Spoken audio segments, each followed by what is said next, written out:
이런 제품은 정말 사지 말았으면 하는 제품입니다. 아주 싸게 이렇게 만들어 옵니다. 이렇게 보시면 산림공장의 공장장입니다. 오늘은 가정에서 가장 많이 사용하고 있는 스텐 냄비에 대해서 준비를 했습니다. 일단 제가 기준은 이렇게 잡았습니다. 가정에서 오랫동안 쓸 수 있는 냄비를 적어도 이 정도는 써야 되지 않겠냐, 이런 내용으로 해서 오늘 준비를 했습니다. 먼저 이 냄비는 좀 저가형 냄비입니다. 이런 제품은 정말 사지 말았으면 하는 제품입니다. 그래서 이거는 간단하게 설명드리면, 시중에 이런 저렴한 제품이 많이 있습니다. 특히 이런 제품은 어디에 많이 판매를 하냐면, 사은품을 주려고 이제 중국이나 인도네시아나 베트남에서 아주 싸게 이렇게 만들어 옵니다. 이렇게 보시면 메이드 인 차이나라고 돼 있고, 일단 굉장히 가볍고 두께가 거의 밀폐용기 정도의 얇은 스펙입니다. 이게 4T나 5T 정도밖에 안 됩니다, 두께가. 그리고 바닥도 이렇게 얇고요. 바닥 3종으로 되어 있는 브랜지 방식입니다. 스테인리스가 304 이런 재질을 쓸 수가 없습니다. 아예 싸게 만들어야 됐기 때문에 20계열로 해서 만들다 보니까, 사실 이제 쓰다 보면은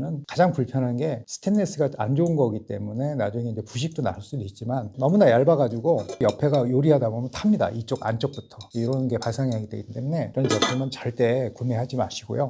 냄비 같은 경우는 한번 사면 프라이팬 같이 짧게는 1년, 길게는 2년 이렇게 쓰는 게 아니고 10년, 20년, 어떤 경우는 평생을 쓰실 수 있는 제품입니다. 그렇기 때문에 가격이 조금 나가더라도 제대로 된 냄비를 사시라고 제가 오늘 이런 컨텐츠를 좀 준비를 했습니다.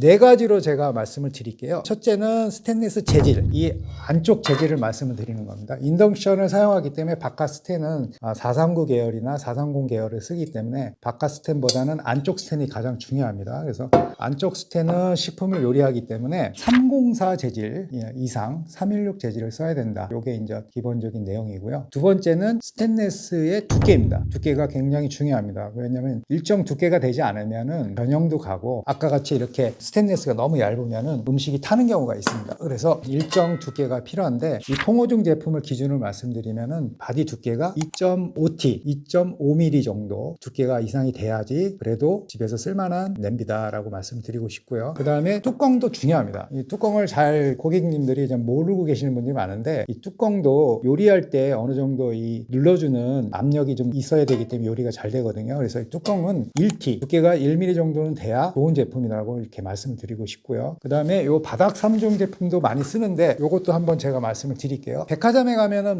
좀 고급 이 바닥 제품이 있습니다. 이런 제품들은 저가형 냄비하고 한번 비교를 좀 해드릴게요. 자, 이렇게 보시면 두께 차이가 많이 날 겁니다. 많이 나고 옆면 두께도 차이가 많습니다.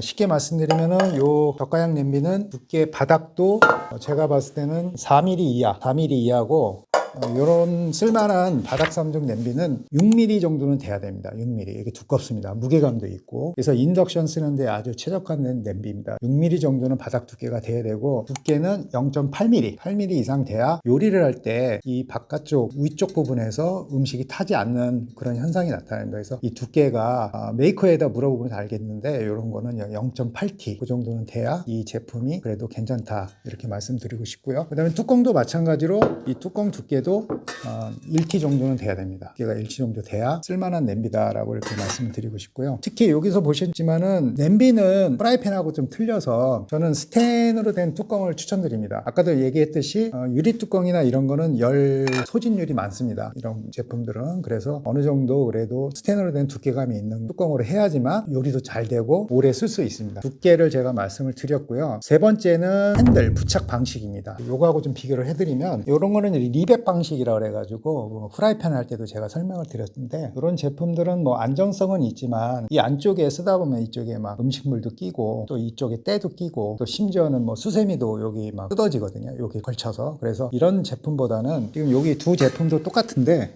안쪽에 이렇게 깔끔합니다. 깔끔해서 위생적으로도 좀 좋고 사용하기 굉장히 좋게 만들었습니다. 그래서 요거는 이제 스퍼트 방식이라고 하는데, 요런 방식의 냄비를 좀 고르는 게 좋고요. 뚜껑도 마찬가지입니다. 뚜껑도 이렇게 나사가 바깥쪽으로 돌출되어 있거나 스텐이 옆으로 이렇게 있는, 특히 유리 뚜껑을 제가 권하지 않는 이유가 그런 건데, 이 사이에 음식물이 끼고 물이 껴가지고 물때도 끼고, 그래서 비위생적입니다. 그런데 이 제품을 보시면 안쪽에 아무런 빈틈이 없습니다. 이음새도 없고 나사도 없고, 그래서 이렇게 깔끔한 깔끔한 뚜껑을 고르는 게 좋습니다. 그리고 마지막으로 말씀드리고 싶은 거는 냄비는 아까도 얘기했지만 평생을 사용할 수도 있고 10년, 20년을 사용할 수 있습니다. 그렇기 때문에 적어도 좀 AS가 가능한 브랜드, 제조사를 선정하는 게 좋습니다. 그래서 뭐 사용하다 보면은 이 핸들이라든지 뚜껑을 또 분실할 수도 있고 핸들이 또 파손될 수도 있거든요. 이럴 때 그 제조사에다가 문의를 하면은 소정의 금액만 주면 AS가 되는 이런 메이커를 이용하시는 게 훨씬 좋습니다. 그래서 냄비는 프라이팬하고 좀 틀려서 오랫동안 사용하기 때문에 여러분들이 이제 상품을 고르실 때 가능하면은 좀 제가 지금 말씀드렸던 이런 부분을 좀 참고를 하셔가지고 구매하시면은 아마 오랫동안 잘 쓸 수 있을 거라고 생각해서 오늘 이렇게 컨텐츠를 만들었습니다. 네, 감사합니다.